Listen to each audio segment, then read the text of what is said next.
হযরত দাউদের তেলাওয়াত শুনে বনের পশুরা পর্যন্ত স্টক করে মারা যাইত। সুরের মোহনা এতই চমৎকার ছিল, এতই সুন্দর সুর, পাখিরা পাগল পারা হয়ে যাইত। বনের নদীর মাছগুলি নদীর কিনারে এসে কান লাগায় থাকতো। আল্লাহ ডাক দিলেন, ইহুদিরা সাবধান, তোরা শনিবারের দিন মাছ মারবি না। ওরা কি করলো জানেননি? ওরা পুরা সমুদ্রের পাশ এলাকা ঘিরে ফেললো। দাউদ আলাইহিস সালাম যেখানে বসে জবুর শরীফ তেলাওয়াত করত, বর্তমানে বাইতুল আকসা ফিলিস্তিনের পাশেই হযরত দাউদের আস্তানা। হযরত দাউদ নবী এই সমুদ্রের পাড়েই তিনি কোরআন জবুর শরীফ তেলাওয়াত করতেন। যে সমুদ্রটা গাজার সীমান্তের পাশে আপনারা দেখেন, এই সমুদ্রের পাড়েই দাউদ আলাইহিস সালাম জবুর শরীফ তেলাওয়াত করতেন। সমুদ্রের মাছগুলি এসে এসে হযরত দাউদের তেলাওয়াত শোনার জন্য পাশে বসে থাকতো। আর ইহুদিরা ওই শনিবারের দিন আল্লাহ মাছ শিকার করতে না করে দিলেন। ওরা চারপাশ দিয়ে ঘিরে ধরলো, একটু জায়গা রাখলো যাতে মাছ আসতে পারে। ওই জায়গার ভিতর দিয়ে ফাঁকার মধ্য দিয়ে মাছ এসে হযরত দাউদের তেলাওয়াত শুনতো। আর ইহুদিরা রবিবারের দিন আইসা ওই মাছগুলি তারা মারত। আল্লাহর পয়গম্বর দাউদ নবী ডাক দিয়ে বললেন, ইহুদিরা এই শনিবারের দিন তোমরা মাছ মারবা না। ইহুদিরা কয়, আমরা শনিবারে তো মাছ মারি না, আমরা রবিবারের দিন মাছ মারি। কত বড় সিটার চিন্তা করতে পারছে ও জাতি, আগে থেকে সিটার। 300 নবী হত্যা করছে এই জাতি, 300 নবী হত্যা করেছে। যেই জাতি নবী মেরেছে সেই জাতি ফিলিস্তিনের বাচ্চাদেরকে মারবে, তাতে কোনো কিছুই আসা যায় না। কথা কোন ঠিক কিনা? ওরা আগে থেকে নিকৃষ্ট। খুব মনোযোগ দেন। হযরত দাউদ নবী বললেন, তোমরা মাছ মারবে না। ওরা কা হুজুর, আমরা তো শনিবারের দিন মারি না, আমি তো রবিবারের দিন মারি। ওরা রোববারের দিন মাছ মারতে লাগলো। আল্লাহর পয়গম্বর বলল, না তোমরা মাছ মারো না, যদি মাছ মারো খোদার পক্ষ থেকে গজব আসবে। ওরা বলল, দেখি কি গজব আমাদের উপরে আসে। ওরা রোববারের দিন মাছ মারতে লাগলো। আল্লাহ রাব্বুল আলামিন ওরা রোববারের দিন মাছ মারলে কি হবে, মাছ টাছ মাইরি নিয়ে সুন্দর করে বাজেটাজি ফিরাই টিরাই করে রাত্রিবেলায় খেয়ে ঘুমাইছে। সকালবেলা উঠে দেখে সব কয়টা আল্লাহ বানর বানাই ফেলছে। আল্লাহু আকবার। কি বানাইছে? বানর বানাইছে। একটা লেজ বেডি বেডি বানর হইছে, বেড়া বেড়া বানর হইছে, ছোট ছোট বাচ্চারা ছোট ছোট বাচ্চা বানর হইছে। ওরা যে এলাকার মধ্যে থাকতো ওই এলাকার মানুষেরা দেখতে গেছে, হাই হাই ওরা তো সকালবেলা বের হয়, আজকে 10টা-12টা বাজে গেল আসে না কেন? ওরা যায় দেখতেছে ওদের এলাকার সব বানর হয়ে গেছে, জাইলা পট্টি আর জাইলা পট্টি নাই, সব বানর হয়ে গেছে। 3 দিন পর্যন্ত তারা ওই বানর অবস্থায় ছিল। এরপরে 3 দিন পরে তাদেরকে আল্লাহ ধ্বংস করে দিলেন। যারা হযরত দাউদ নবীর কথা মানে নাই, এই বনি ইসরাইলের এই বানরের জাত, এখনো তারা আল্লাহর কথা না মানে না। আজকে বাইতুল আকসা দখল করার জন্য হাজার হাজার ফিলিস্তিনিদেরকে যারা হত্যা করে, আমরা যতদিন বেঁচে থাকব ততদিন পর্যন্ত ওদের সাথে ওদের জিহাদ চলবে। এই কথা বলেন ঠিক কি না? প্রিয় সুন্নি মুসলমান, খুব মনোযোগ দিয়া শুনিয়া যান। এই সেই ইহুদি জাতি বড় নিকৃষ্ট। আহা, বেঈমানদের কাছে, কিছু বেঈমানদের কাছে কিছু মুসলিম নামক বেঈমান মাথা বিক্রি করে দিবে। এটা আজকে থেকে না, বহু বছর আগে এই বাইতুল আকসা মুসলমান দখল করে নিয়েছিল খ্রিস্টানরা। সেটার নাম ছিল ক্রুসেড। ইতিহাসটা সংক্ষিপ্ত বলে দিয়ে যাই। এই ক্রুসেড 10 লক্ষ খ্রিস্টান সেনাবাহিনী, ইউরোপের সমগ্র রাজ্য এবং ইউরোপের সমগ্র সাম্রাজ্য, সমস্ত রাজারা মিলে বিরাট একটা বাহিনী করলো। ইহুদি, খ্রিস্টান এবং অন্যান্য ধর্মের সব, আফ্রিকার খ্রিস্টান, ইউরোপের খ্রিস্টান, এশিয়া মাইনরের খ্রিস্টান, পুরা ইহুদি খ্রিস্টানরা মিলে 10 লক্ষ সৈন্য দিয়ে মুসলমানদের উপর তারা ঝাঁপিয়ে পড়ল। একটা একটা করে 23টা মুসলিম দেশ তারা দখল করে নিয়ে চলে গেল। 23টা মুসলিম দেশ দখল করার পরে বাইতুল আকসা বর্তমান ফিলিস্তিন পর্যন্ত তারা দখল করে নিয়ে গেল। বাইতুল আকসা দখল করার পরে যেদিন তারা বাইতুল আকসা দখল করেছিল, আজকে তো ৭৬ বছরে ১ লক্ষ ফিলিস্তিনি হত্যা হয়েছে। আর তারা ৩ দিনের মধ্যে বাইতুল আকসার ১ লক্ষ মুসলমান তারা শহীদ করেছিল। প্রায় গিরা পর্যন্ত রক্তে বাইতুল আকসা ডুবেছিল। এই বাইতুল আকসার জন্য আজকে থেকে যুদ্ধ না, বহু বছর আগে থেকে যুদ্ধ। উজাইর আলাইহিস সালামের সময় এই বাইতুল আকসা বক্তে নসর নামক একজন বাদশা, তিনি তামাম পৃথিবীর বাদশা ছিলেন। পৃথিবীর এমন কোন ইঞ্চি মাটি নাই যে ইঞ্চি মাটির বাদশাহী আল্লাহ তারে না দিয়েছিল। পৃথিবীর মধ্যে 4 জনকে আমার আল্লাহ তামাম দুনিয়ার বাদশা বানাইছিল। একজনের নাম বক্তে নসর, আর একজনের নাম হলো আপনার ওই নমরুদ। মুসলমানদের মধ্যে 2 জন, একজনের নাম সুলাইমান আলাইহিস সালাম, আর একজনের নাম হযরতে বাদশা যুলকারনাইন। তামাম পৃথিবীর প্রত্যেক ইঞ্চি মাটির বাদশাহী আল্লাহ তাদেরকে দিয়েছিলেন। কাদুটির মুসলমান খুবই মনোযোগ দিয়ে শুনিয়া যান। হাজরাতে বাদশা যুলকারনাইন, সুলাইমান আলাইহিস সালাম 2 জন মুসলমান ছিলেন। বক্তে নসর কাফের ছিল। বাইতুল আকসা হত্যা করলো সে, হাজার হাজার মানুষ সে মেরে ফেললো। একবারে পুরা বাইতুল আকসাকে বিরান করে দিলেন। উজাইর আল্লাহ বলেন, উজাইর বাইতুল আকসা দেখার জন্য তুমি একটু যাও।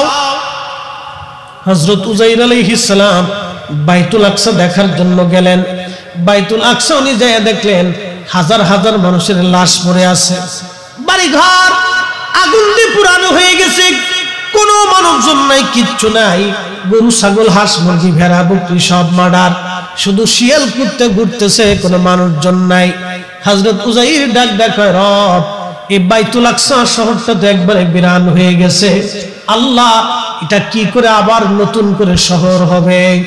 50 বছর আগে ঢাকার ওই যে আপনার নদী আছে বুড়িগঙ্গা, 50 বছর আগে বুড়িগঙ্গা নদীর পানি মানুষ নিয়ে রান্না করছে, কিন্তু 50 বছর যাইতে না যাইতেই এই বুড়িগঙ্গার মানুষ তো রান্না করার দূরের কথা, বুড়িগঙ্গার পানির কাছে বাবা যাওয়াই যায় না গন্ধে। কি কথা ঠিক কিনা? ঢাকা শহর 100 বছর আগে শহর ছিল না, আজকে 100 বছর পরে কোটি কোটি মানুষের আবাস, কিন্তু 100 বছর পরে এটা মরুভূমিও হয়ে যেতে পারে। কি কথা কর না?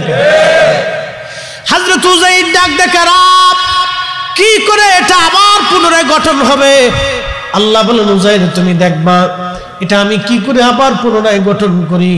হযরত উজাইর আলাইহিস সালাম বাড়ি থেকে আসছিলেন, ওনার হাতের মধ্যে ছিল খেজুরের আঙ্গুরের রস, আর ছিল রুটি, আর ছিল খেজুর, কিছু পানি নিয়ে আসছিলেন। উনি ওই খেজুর আঙ্গুরের রস ওনার খাবারের বাসনটা উনি পাশে রাখলেন।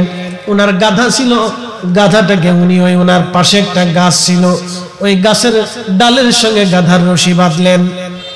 ওই গাছের নিচে হযরত উজাইর ঘুমিয়ে পড়লেন। ঘুমের মধ্যে আবার আল্লাহ জান কবজ করে নিলেন। এই জন্য ঘুমটা মৃত্যুর মতো, মানুষ যখন ঘুমায় তখন তার রুহুটাকে আমার আল্লাহ রাব্বুল আলামিন আরশে মুআল্লার নিচে নিয়ে চলে যান। ঈমানদারদের রুহু আল্লাহ আরশের নিচে নিয়ে যান। সুবহানাল্লাহ বলা যাবে? বলতেছিলাম হযরত উজাইর আলাইহিস সালামের কথা। ইহুদিদের সাথে আমাদের পার্থক্য কোথায়? খুব মনোযোগ দেন। হযরত উজাইর আলাইহিস সালাম রবকে বললেন, রব বিরাট এই ভূখণ্ডটা আজকে বিরান হয়ে গেছে, আল্লাহ কি করে এই ভূখণ্ড আবার জনবসতি হবে? আল্লাহ বলেন, উজাইর দেখবা তোমাকে আমি দেখাচ্ছি। হযরত উজাইর আলাইহিস সালাম গাছের নিচে ঘুমিয়ে পড়েছেন। ঘুমের মধ্যে আল্লাহ ওনার জান কবজ করে নিয়ে গেলেন। ওই গাছের নিচে আমার আল্লাহ উজাইরকে 1 দিন আর 2 দিন না, 100 বছর পর্যন্ত আল্লাহ গাছের নিচে বসায় রাখলেন। একবার জোরে বলা যাবে কি সুবহানাল্লাহ? কত বছর? 100 বছর পর্যন্ত লোক চক্ষুর আড়ালে রাখলেন। 100 বছরে তার শরীর পচল না, 100 বছর পর্যন্ত আল্লাহ তারে বসায় রাখলেন। আহা, 100 বছর পর্যন্ত আল্লাহ তারে ওই গাছের নিচে বসাইলেন। তার গাধা মরে পচে হাড্ডিগুলি একবারে সাদা হয়ে বের হয়ে গেল, কিন্তু তার ওই যে পানি ছিল আর ওই খেজুর ছিল, রুটি ছিল এবং আঙ্গুরের রস ছিল, এগুলি নষ্ট হলো না। হযরত উযাইর আলাইহিস সালাম 100 বছর পরে আল্লাহ রাব্বুল আলামিন তারে আবার জিন্দা করলেন। 100 বছর পরে যখন আমার আল্লাহ জিন্দা করলেন, সর্বপ্রথম তার চোখ আল্লাহ জিন্দা করলেন। একবার জোরে বলা যাবে কি সুবহানাল্লাহ? চোখ জিন্দা করার পরে আমার আল্লাহ বাকি অঙ্গ প্রত্যঙ্গ জিন্দা করলেন। আল্লাহ দেখালেন, উযাইর তুমি তোমার নিজের দিকে তাকাও, তোমারই আমি আল্লাহ কেমনে জিন্দা করতেছি তুমি দেখো। হযরত উযাইর 100 বছর পরে জিন্দা হলো। যখন তিনি ঘুমাইছিলেন তখন ছিল সকালবেলা, যখন তিনি জিন্দা হলেন তখন ছিল বিকেল বেলা। আল্লাহ ডাক দিলেন, উযাইর রে, কত বছর ধরে তুমি এখানে ঘুমানো, কত বছর ধরে তুমি এখানে মরে আছো? উযাইর বলে, রব, সকালবেলা ঘুমাইছিলাম, এখন বিকেল বেলা হয়েছে। আল্লাহ, সকালে ঘুমাইলাম, এখন তো বিকেল হয়েছে। আল্লাহ, এই তো মাত্র ঘুমাইছি আর মাত্র ঘুম ভাঙলো। আল্লাহ বললেন, না রে উযাইর, তুমি সকাল আর বিকাল করো নাই, তোমার এই সকাল আর বিকালের মধ্যেই আমি আল্লাহ রাব্বুল আলামিন 100 বছর পার করে দিছি। প্রিয় মুসলমান, হযরত উযাইর আলাইহিস সালামের কথাটা আমি বলে দিয়ে যাই। হযরত উযাইর আলাইহিস সালাম আল্লাহকে ডাক দিয়ে বলেন, রব, ঘুমাইছিলাম তো সকালবেলা, ঘুম ভাঙলো তো বিকেল বেলা। আল্লাহ ডাক দিয়ে বলেন, উযাইর, তুমি সকাল আর বিকেল করো নাই, তুমি সকাল আর বিকেলের ভিতরে 100 বছর আমি আল্লাহ তোমারে কাটাই দিছি। নবীজি মেরাজে গেলেন। মেরাজে যাওয়ার পরে বাইতুল আকসায় 1.25 লক্ষ নবীর সাথে নবী কথা বললেন। এরপরে প্রথম আসমান গেলেন, তারপরে প্রথম আসমানে নবীদের সাথে সাক্ষাৎ হলো, তৃতীয় আসমানে দেখা হলো, চতুর্থ আসমানে দেখা হলো, পঞ্চম আসমানে দেখা হলো, ষষ্ঠ আসমানে দেখা হলো। সিদরাতুল মুনতাহায় গেলেন, আল্লাহর সাথে দেখা সাক্ষাৎ করে কথা বলে আল্লাহর নবী জান্নাত জাহান্নাম দেখে আরশে মুআল্লায় কথা বলে তিনি আল্লাহ বলেন, হাবিব, আপনারা 50 ওয়াক্ত নামাজ দিলাম, নিয়ে চলে যান। আল্লাহর নবী নিয়ে আসলেন। ষষ্ঠ আসমানে মুসা নবীর সঙ্গে দেখা হয়ে গেল। মুসা নবী কয়, ইয়া রাসূলুল্লাহ, আল্লাহ আপনাকে কি দিয়েছে? বলে, আমার উম্মতের জন্য 50 ওয়াক্ত নামাজ দিয়েছে। মুসা নবী ডাক দেখে, হুজুর, আমার শিক্ষা এবং দীক্ষা অনুযায়ী, আমার বুঝ অনুযায়ী আপনার উম্মত 50 ওয়াক্ত নামাজ পড়বে না, আপনি তাড়াতাড়ি যান, আল্লাহর কাছ থেকে কমাই নিয়ে আসেন। নবীজি ষষ্ঠ আসমান থেকে আবার সিদরাতুল মুনতাহায় আসলেন, এখান থেকে 5 ওয়াক্ত কমানো হলো। আবার ষষ্ঠ আসমানে গেলেন, মুসা নবীকে আরো 5 ওয়াক্ত কমান, আরো কমাই নিয়ে আসেন। আল্লাহর নবী আবার সিদরাতুল মুনতাহায় গেলেন, ওখান থেকে আরো 5 ওয়াক্ত কমাইলো। এইভাবে 9 বার আসা যাওয়ায় 45 ওয়াক্ত কমাইয়া আমার আল্লাহ 5 ওয়াক্ত নামায় রাখলেন। একবার জোরে বলা যাবে কি মারহাবা? আল্লাহ বললেন, মরা থেকে আমি আল্লাহ জিন্দা বের করি, জিন্দা থেকে মরা বের করি। মনোযোগ দেন। হযরত উযাইর আলাইহিস সালামকে আল্লাহ বলেন, উযাইর, দেখো, তোমার এই যে মরা গাধা মরে হাড্ডি বের হয়ে গেছে। উযাইর রে, ও উযাইর, তুমি তোমার পানির দিকে তাকাও, খাবারের দিকে তাকাও, এগুলি আমি আল্লাহ নষ্ট করি নাই। উযাইর রে, দেখলে আমি আল্লাহর কারিশমা, দেখলে আমি আল্লাহর কুদরত। হযরত উযাইর সিজদার মধ্যে পড়ে গেছে, আল্লাহ, আল্লাহ তুমি সর্বশক্তিমান। আল্লাহ বলেন, উযাইর, বাইতুল আকসার দিকে তাকাও। বাইতুল আকসার দিকে তাকায় দেখলে 100 বছর আগে যেটা বিরান ভূমি হয়েছিল, 100 বছর পরে সেই শহর আগের চাইতে সুন্দর হয়েছে। হাজার হাজার মানুষ সেই শহর আবার ভরে গেছে। ইসরাইল যতই চেষ্টা করুক মুসলমান শূন্য করবে বাইতুল আকসা, ওই ইসরাইল চিরতরে জমিন থেকে হারায় যাবে, কিন্তু এটা মুসলমানের সম্পদ, মুসলমানই থাকবে। এখানে আবার আজান হবে, কালেমার আওয়াজ হবে। কথা বলেন ঠিক কিনা? বিশ্বাস আছে? হযরত উযাইর আলাইহিস সালাতু ওয়াসসালাম আল্লাহকে ডাক দিলেন, রব আমার গাধা তো মরে গেছে, এখন আমার বাড়ি যাওয়ার দরকার, গাধা ছাড়া আমি কেমনে যাব? আল্লাহ বলেন, উযাইর রে, তোমার গাধাগুলি হাড্ডি গুড্ডি তুমি এক জায়গা করো, এক জায়গা করে হাড্ডি এক জায়গা করে গুছাই গাছে আনো, এরপরে দেখবা গাধা কিভাবে জিন্দা হয়। হযরত উযাইর আলাইহিস সালাম দেখলেন, হায় হায়, গাধার সামনের পা সামনে চলে গেল, পিছনের পা পিছনে চলে গেল, মেরুদণ্ডের পা মেরুদণ্ডে চলে গেল, মাথার হাড্ডি মাথার কাছে চলে গেল, কানের হাড্ডি কানের কাছে চলে গেল, অঙ্গ প্রত্যঙ্গ যেখানে যেটা সেটা ফিটিং সিটিং হতে লাগলো। উযাইর দেখলেন চামড়া গজাইলো, গোশত হইল, রক্ত হয়ে গেল, পিত্তথলি হয়ে গেল, পেট হয়ে গেল। ওই গাধাটা কিছুক্ষণ পরে দাঁড়ায় হাম্বা হাম্বা করে ডাকতে লাগলো, একবার জোরে বলা যাবে আল্লাহু আকবার। সে আল্লাহর পাওয়ার আছে।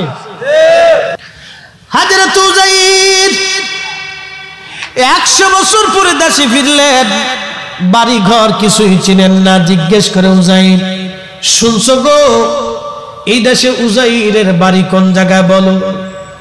উযাইরের ছেলে মেয়েরা আসেনি বলো? বলে, হ্যাঁ, উযাইর নামক একজন আল্লাহর বান্দা ছিল, নবী ছিল, তার বাড়ি তো ওই এলাকায়।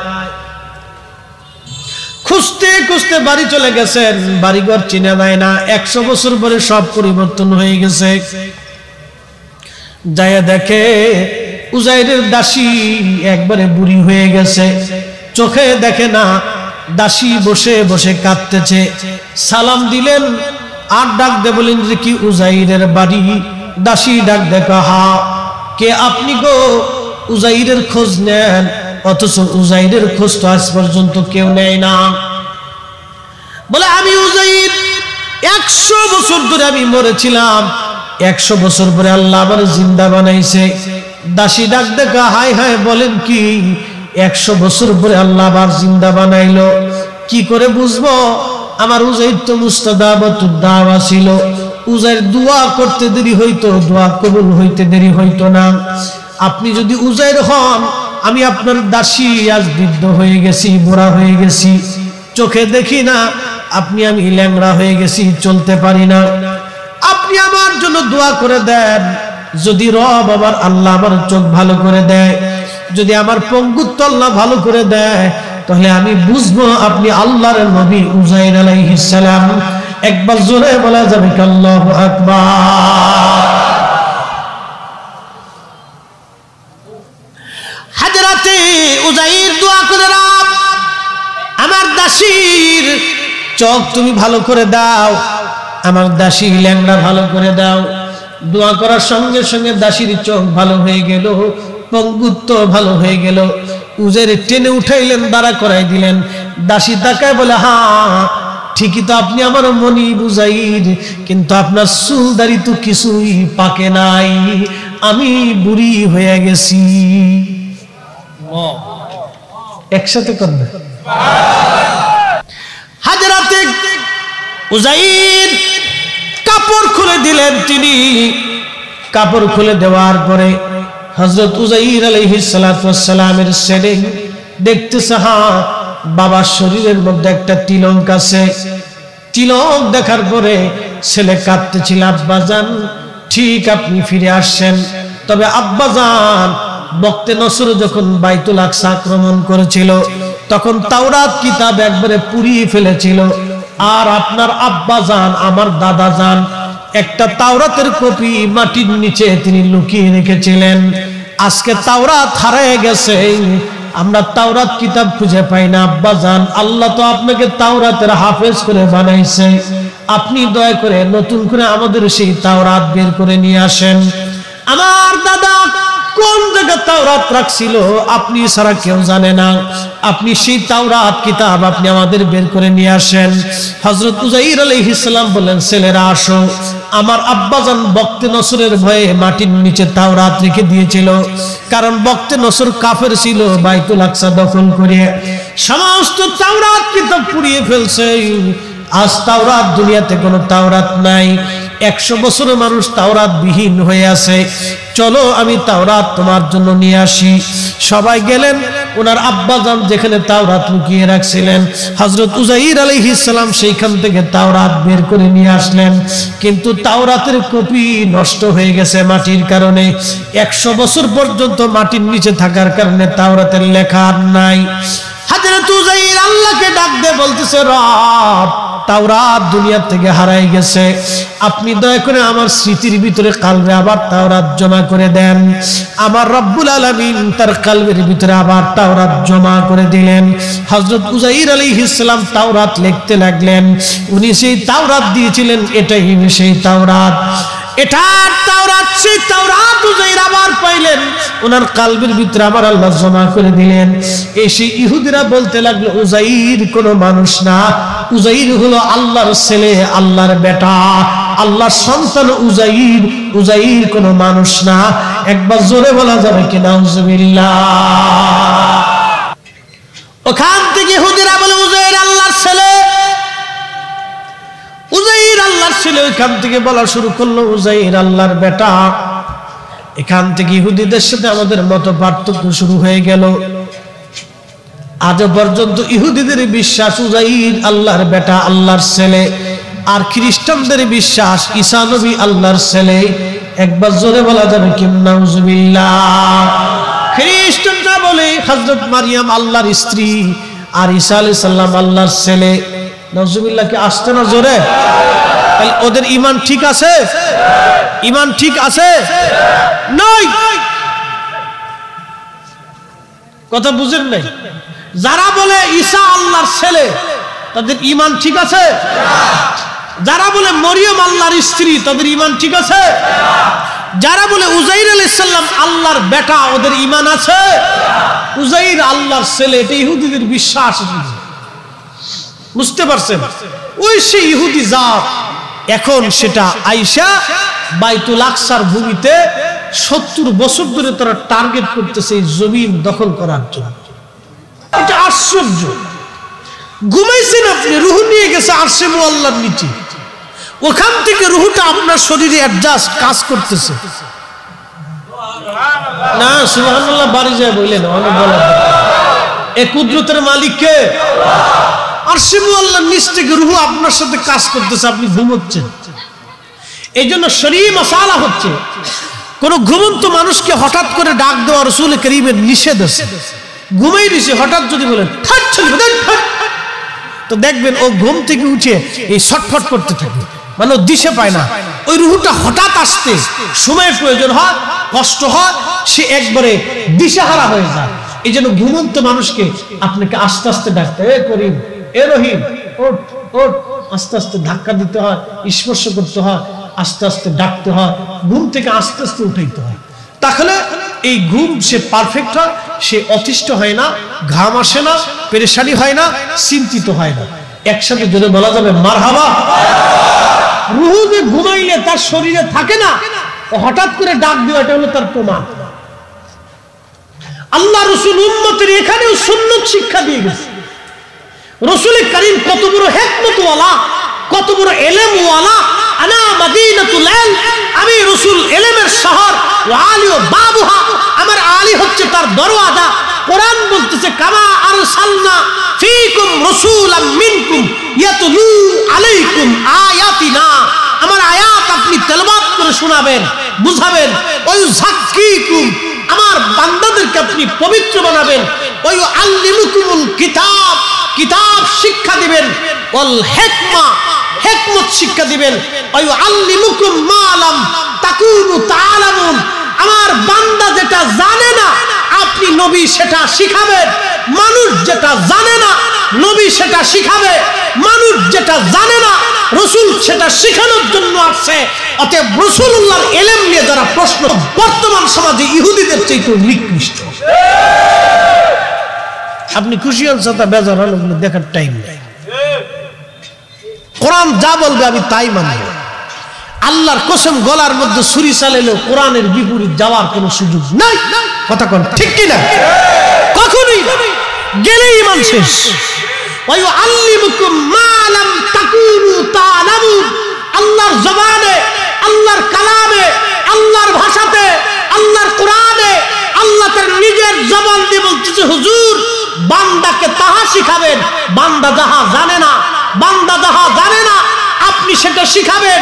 সেটা শিখানোর জন্যই কামা আরসালনা ফীকুম রাসূল, আমি তাদের মাঝে আপনি রাসূলকে পাঠিয়েছি।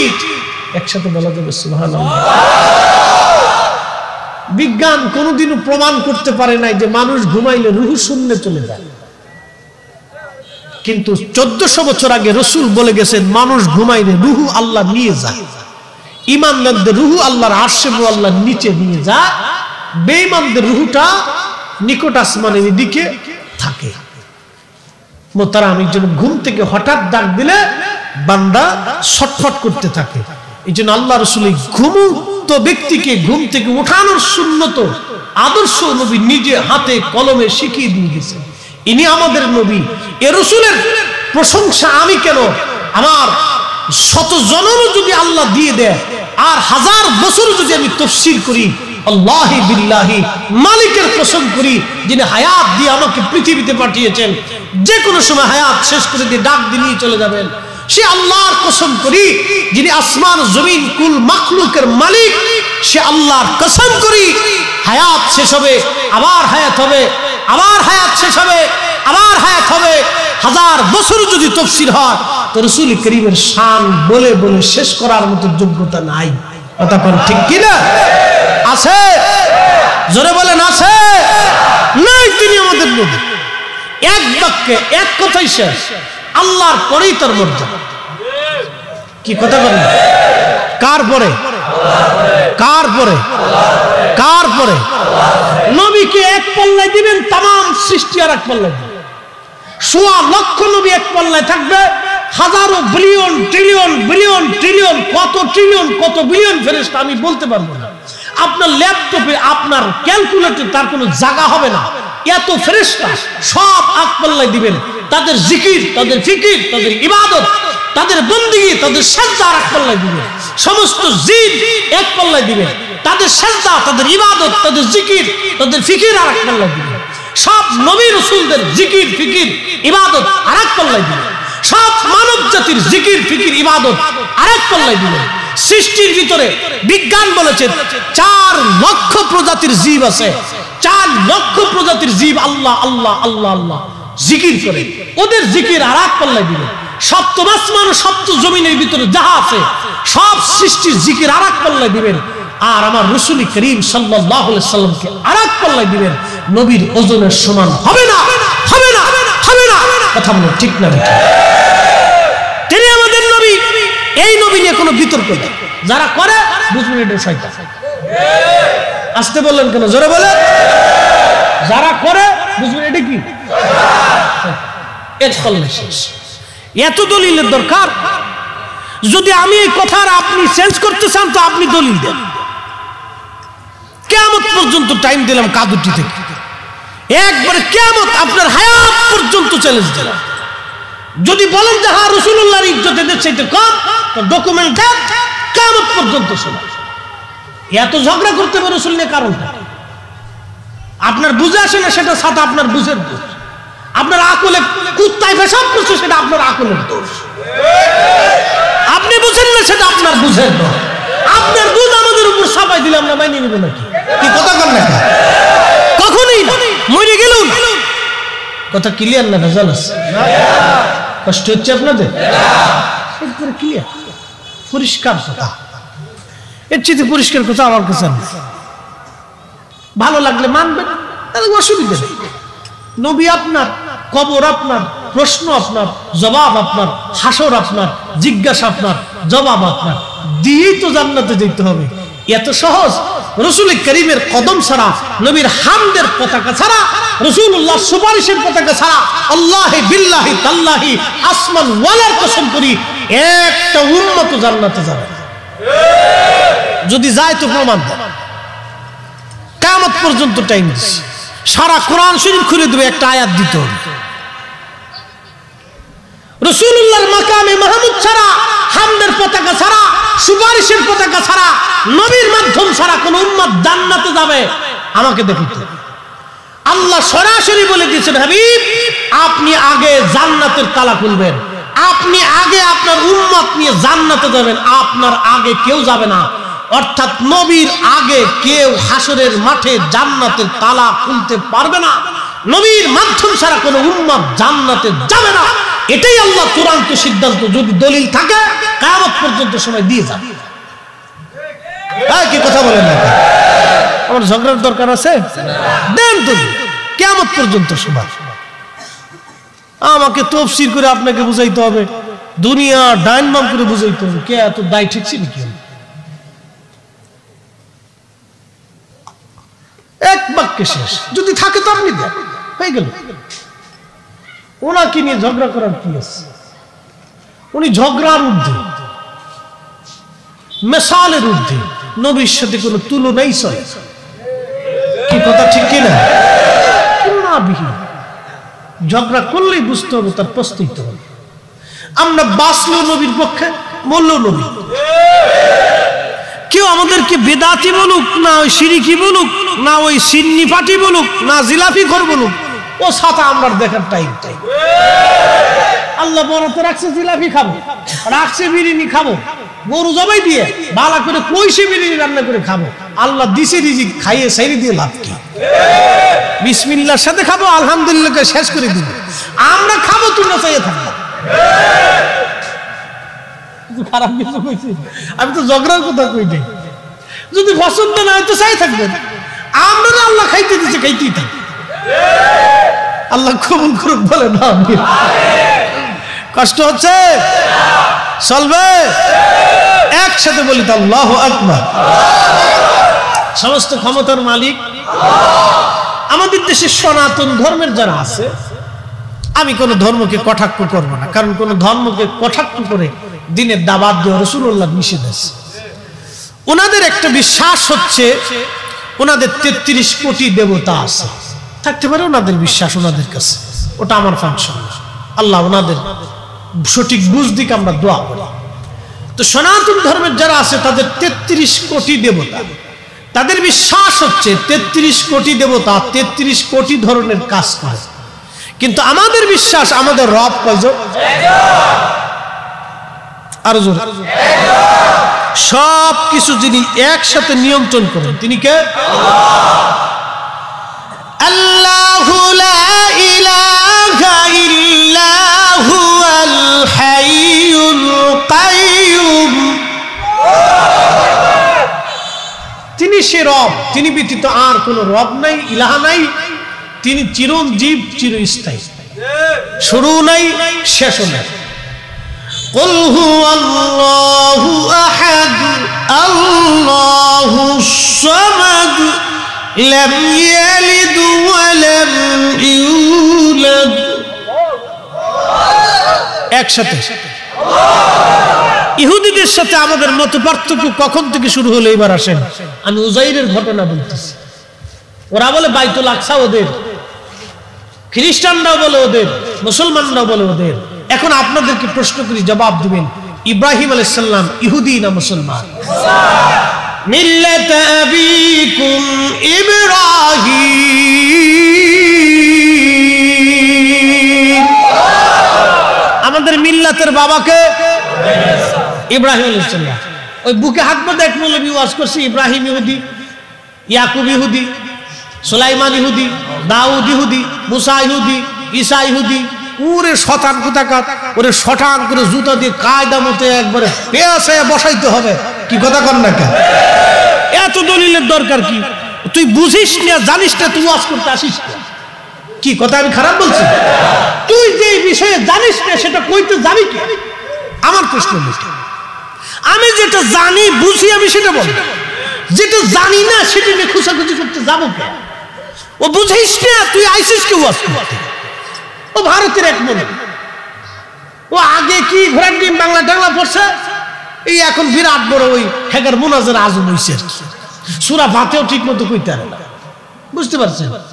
মূর্খ সূর্খ ইলিটারেট দিয়ে দেশ গেছে ঘুরে ভাই, এগুলো বইলে লাভ নাই। আসলে এগুলি কিয়ামতের আলামত। কি কথা কর না? কিয়ামতের আলামত চলতেছে।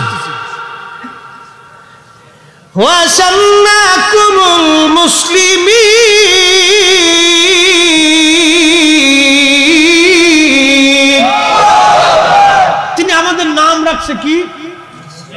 মুসলমান। জোরে বলেন কি মান? ইব্রাহিম আলাইহিস সালাম কি? ইব্রাহিম আলাইহিস সালামের ছেলে ইসহাক আলাইহিস সালাম কি? ইসহাক আলাইহিস সালামের ভাই ইসমাইল আলাইহিস সালাম কি? ইসহাক আলাইহিস সালামের ছেলে ইয়াকুব আলাইহিস সালাম কি?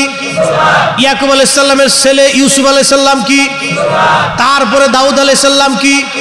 তার ছেলে সুলাইমান আলাইহিস সালাম কি? তারপরে উজাইর আলাইহিস সালাম কি? তারপরে মুসা আলাইহিস সালাম কি? তারপরে ঈসা আলাইহিস সালাম কি? সব নবীরা কি? একসাথে বলেন আল্লাহু আকবার।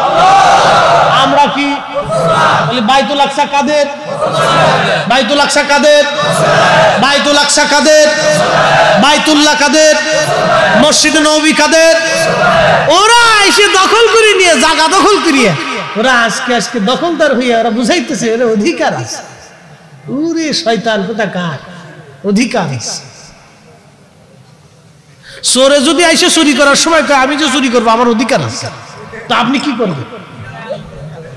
এক চোরে চুরি করতে তো মালিকি ধরে ফেলছে, মালিকি কায়দা মতো ফিডাচ্ছে, উত্তম মাধ্যম দিতেছে। চোরে ফিডাও কি চুরি করতে আইসিস, তোরে কি সুমা মরে বেড়া?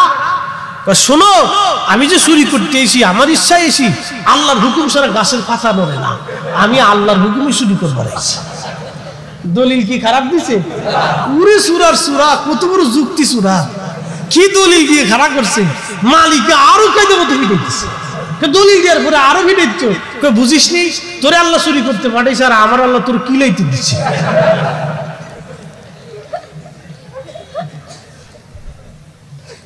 চোরেরও দলিল আছে, ওইরকম ইসরায়েলেরও দলিল আছে। কি কথা কর না কেন?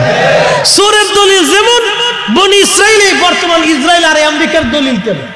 আমার অধিকার আছে।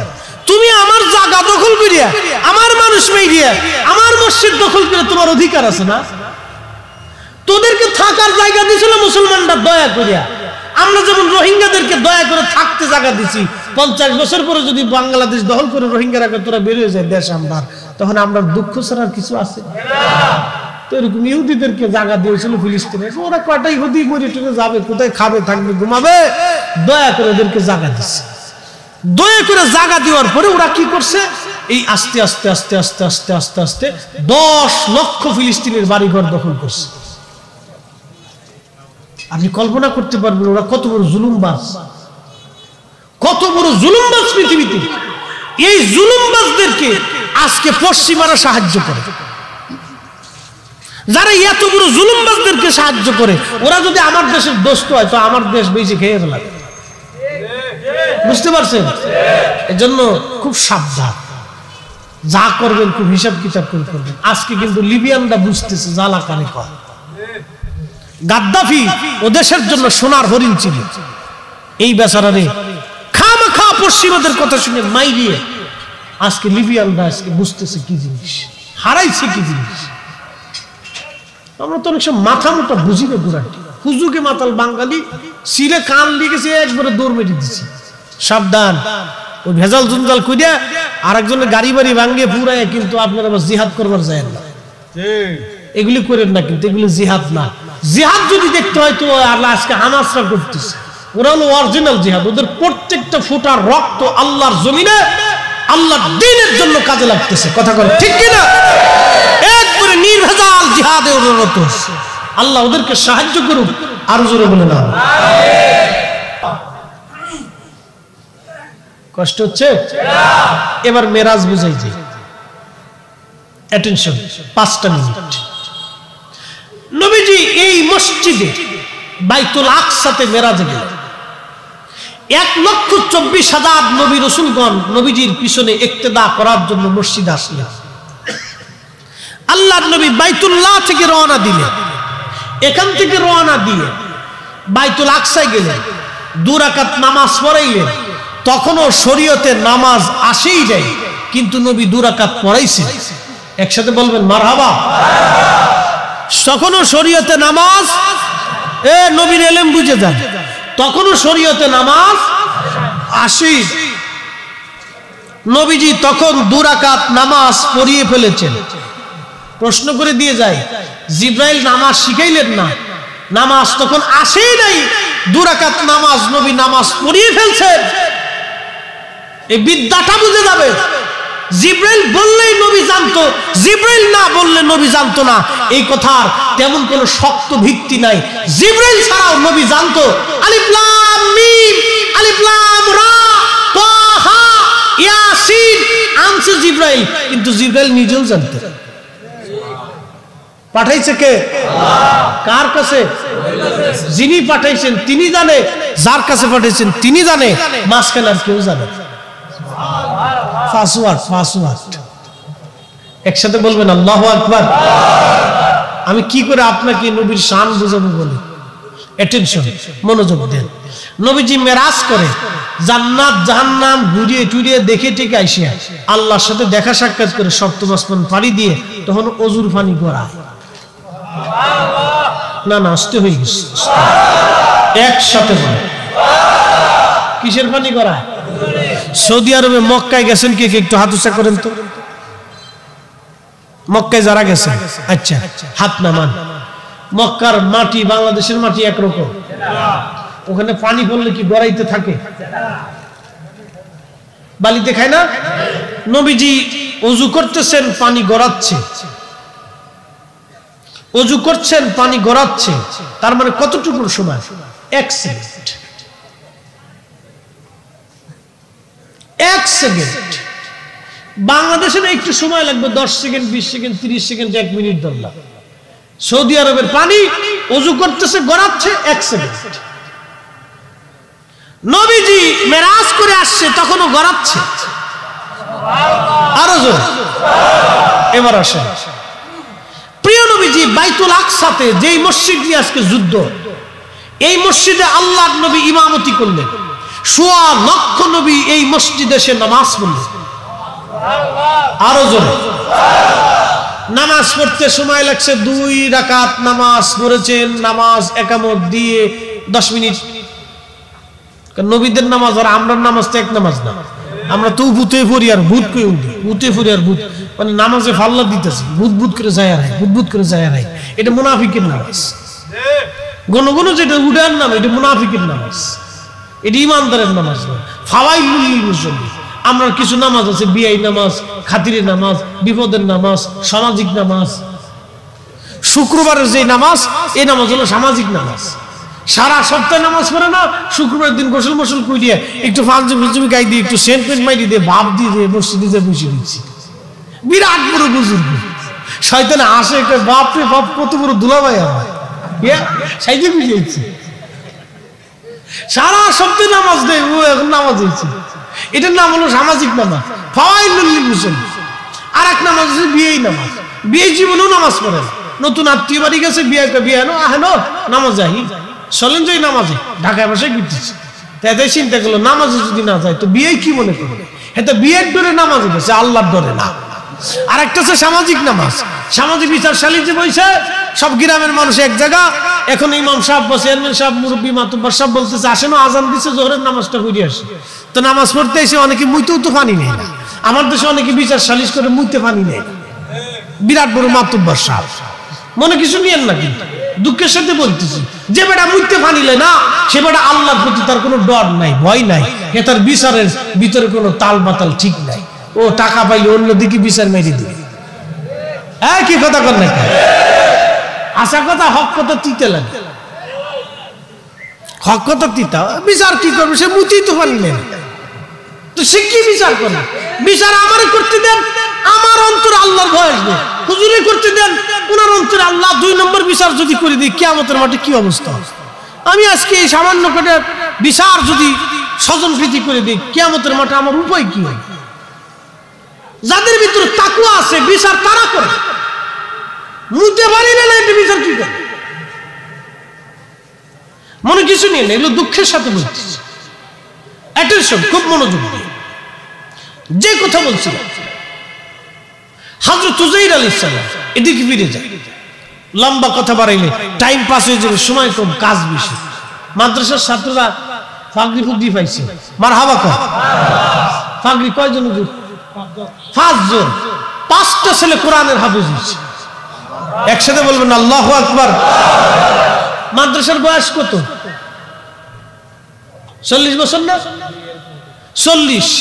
40 বছরে প্রত্যেক বছরে 5টা করে যদি হাফেজ বের হয়, একবারে সর্বনিম্নই ধরলাম 5 জনই বেরিয়েছে, 4 কত হয়? 200 কোরআনের হাফেজ এই মাদ্রাসা থেকে বেরিয়েছে। এই কোরআনের হাফেজরা আবার যায় কিন্তু ঘোড়ার ঘাস কাটতেছে না, তারা এরকম 200-400 করে এক একজন তৈরি করছে। তাহলে এরকম ধরেন 1000 কোরআনের হাফেজ যদি মাদ্রাসা থেকে বের হয়, 40 বছর আগে যেই বেটা মাদ্রাসা বানাইছে, এই 1000 হাফেজের কোরআনের সব ওই বেটার কবরে খালি যাচ্ছে, খালি যাচ্ছে যাচ্ছে যাচ্ছে। একসাথে বলবেন না মারহাবা? এই 40 বছর ধরে যারা টাকা পয়সা দিতেছে, তাদের বাপের গোষ্ঠী, তাদের দাদার গোষ্ঠী, নানার গোষ্ঠী, শ্বশুর বাড়ি, আত্মীয় স্বজন, গ্রামবাসী, প্রতিবেশী, কাদুটি আদুটি, ডাইনে বামে, পশ্চিম পাড়া, উত্তর পাড়া, দক্ষিণ পাড়া, মধ্য পাড়া, উপর পাড়া, নিচ পাড়া, কোনো পাড়া বাদ গেছে না। যত মানুষ এই মাদ্রাসায় 1 টাকা 2 টাকা দিয়েও কবরে চলে গেছে, তার কবরে ওই 1000 কোরআনের হাফেজের সব চলে যাচ্ছে। আসতে হয়ে গেল না? আরো জোরে বলবেন। আমাদের দেশে 1 টাকা একটা বিড়ির দাম কত? হ্যাঁ, আমি খাইটাই না করতে পারি না, 5 টাকা সর্বনিম্ন। আমি গতকালকে জিজ্ঞেস করছিলাম, এক বেটা কিছু 5 টাকা, তো বুঝলাম যে বেটা বিড়ি খায়। আপনার মনে এই ডরে করতে চাচ্ছেন না? বিড়ির দাম 5 টাকা, একটা বিড়ির দাম 5 টাকা। প্রত্যেকদিন একজন বিড়ি করে কয়টা বিড়ি লাগে? আজকে হিসাব কষে দিয়েছে, খালি ওয়াশ করলো না। একজন বিড়িওয়ালার বিড়ি লাগে কয়টা? একজনকে জিজ্ঞেছিলাম, চাচা বিড়ি কয়টা লাগে? 60টা লাগে। আমি জিন্না মানুষ, যাই কোন আমার বিড়ি লাগবে। ওকে খান, মরার একদিন পর্যন্ত খাইতে থাকেন, দেখেন কদ্দূর কি হয়। তারপরে মরার পরে অসুবিধা নেই, ফেরেশতারা বিড়ি আপনাকে খাওয়াইবে। ওই সময় খুব ঢকালা বিড়ি পাবেন, উক্কা সহ, একবারে কায়দা মতো বিড়ি দিয়ে দিবেন। তার কি করবে যে 60টা বিড়ি খায়, তো কি পরিমাণে খায় বেড়া। গেছি বাথরুমে, পাবলিক টয়লেটে বাথরুম করে বেরোইছেন, বিড়ির গন্ধ। কেয়ারটেকারের 10 টাকা দিয়ে বললাম, বেটা পরিষ্কার করিস না, ভিতরে বিড়ির গন্ধ। হুজুর আপনার আগে যে গেছিলেন তো বয়ে বয়ে বিড়ি টানছে। তাই বললাম, বিড়ি কি ওখানে খাওয়ার জায়গা? আরো তো কত জায়গা আছে। হুজুর বিড়ি না টানলে বলে ক্লিয়ার হয় না। বুঝতে পারছেন? তার মানে বিড়ি তারে দড়ি ফেলাইছে, হে বিড়ি ধরে নাই, বিড়ি হেরে দড়ি ফেলাইছে। হ্যাঁ, বিড়ি তার শরীরে দড়ি ফেলছে। তো প্রত্যেক দিন এই 10টা বিড়ি যদি খায়, তো মিনিমাম হলো 50 টাকা খরচ। সে খালি বিড়ির পিছনেই প্রত্যেকদিন 50 টাকা খরচ করে।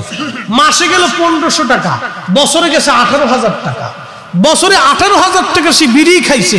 কিন্তু দুঃখের বিষয়, মসজিদের ইমাম সাহেবের বেতনে 100 টাকা মাসে এটা দেয় না। আসতে কোন কাজে বলেন? মাদ্রাসার জন্য 500 টাকা বরাদ্দ করছে, যে বাবা আপনি এলাকার মানুষ, আমরা মাদ্রাসায় 500 টাকা মাসে দিয়ে। ও 6 মাস পর্যন্ত টাকা দেয় না। ঈদের দিন আসার পরে ক্যাশিয়ার সাহেবকে দিলেন না, পরে নিয়ে ঈদের দিন নিয়ে, ঈদের দিন আসার পরে কিছু কিছু দেন না, মাদ্রাসায় আপনি দিবেন না, না ঈদের খরচা করে ফেলেছি, টাকা পয়সা নাই। বিড়ি চলতেছে কিন্তু মাদ্রাসার টাকা ফেলে না। হেবে তো আবার ঘুমায় ঘুমায় স্বপ্ন থেকে আমি জান্নাতে 80টা হুর পাবো। কি কথা কন না কেন?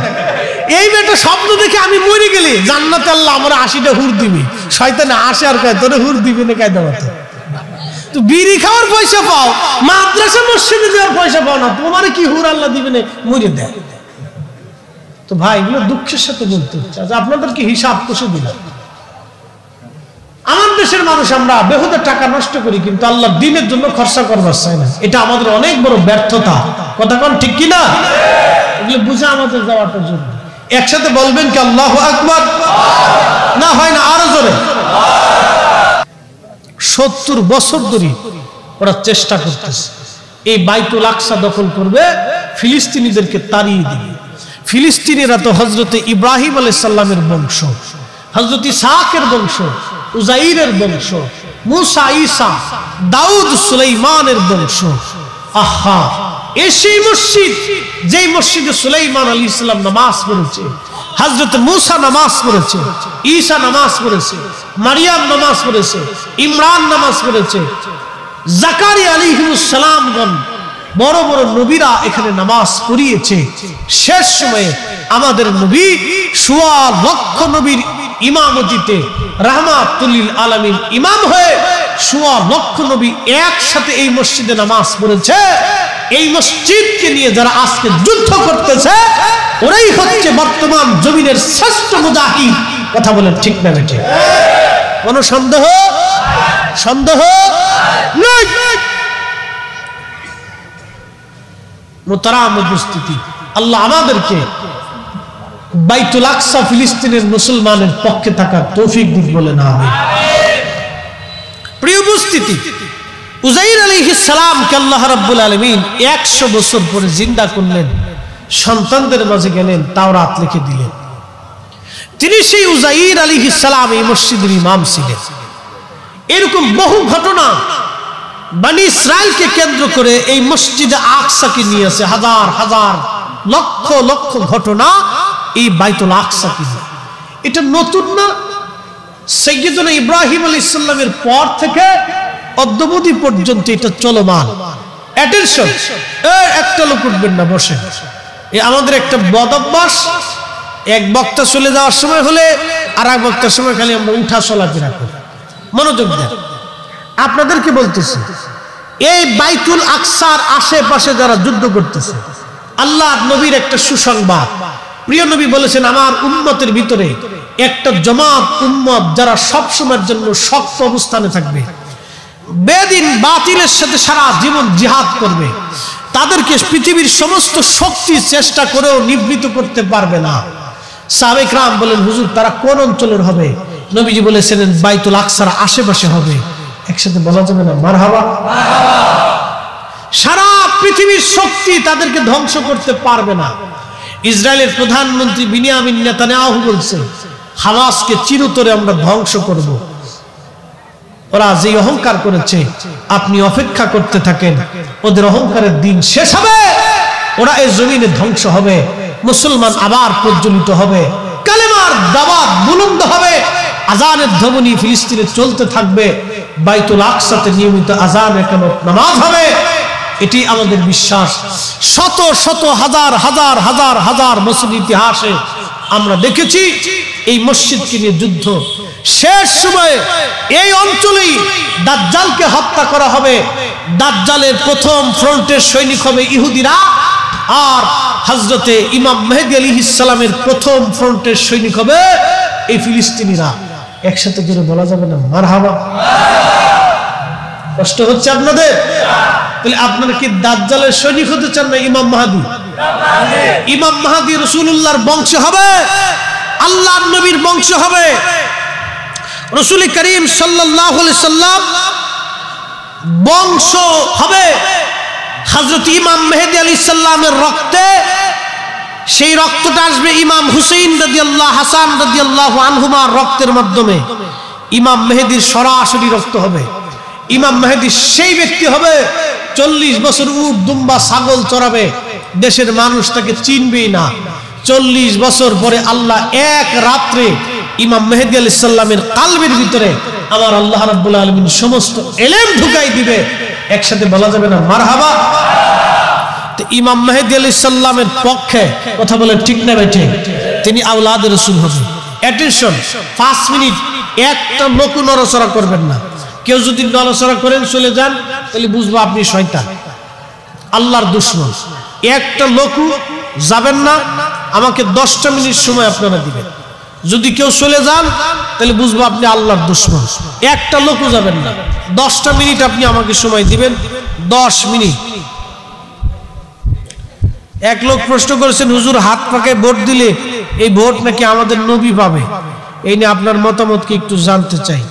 আচ্ছা, কি কইতাম আর কই তো লাভ নাই। ভোট হলো হাত পাকা, পাওয়া যায় রাসূলুল্লাহ।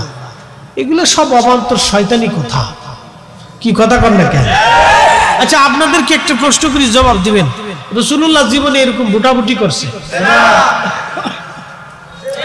নবীর মার্কা হাত পাকা ছিল? তাহলে হাত পাকায় দিলে নবী কেমনে পায়? এই সমস্ত আজারে কথা, এই আজারে প্রসব করা কথা, এগুলো আজারে প্রসব, শয়তানের প্রসব করছি। এগুলো বেহুদা আজারে কথা, মানুষের সেন্টিমেন্টে আঘাত করা, ইসলামকে কুলুষিত করা। আপনি ভিন্ন ভাবে বলতে পারেন যে হাত পাকা ভোট দিলে এটা আলেম ওলামা দাঁড়াইছে, আপনারা দিলে আমাদেরকে সমর্থন করলেন, ওলামায়ে কেরামকে সমর্থন করলেন, আমাদের দলকে সমর্থন করলেন। আপনার দলই যে একবারে নিষ্পাপ দল, কি করে বুঝবেন? আপনি যে একবারে নিষ্পাপ, এটা বুঝবো কি করে? হ্যাঁ, আপনি যে একবারে 100% পিউরিটি, কি করে বুঝবেন? আপনারা দিলেই নবী ভোট পেয়ে যাবে, এটা কেমন কথা? আপনি কি নবীর জিম্মাদারি নিয়ে দেশে আইছেন নাকি? আপনি সারা দুনিয়া তার নবীর জিম্মাদারি কারণ নাই। হ্যাঁ, আলেম কি আপনি নাকি? না পীর খালি আপনি এসেছেন দেশে, আর পীর নাই?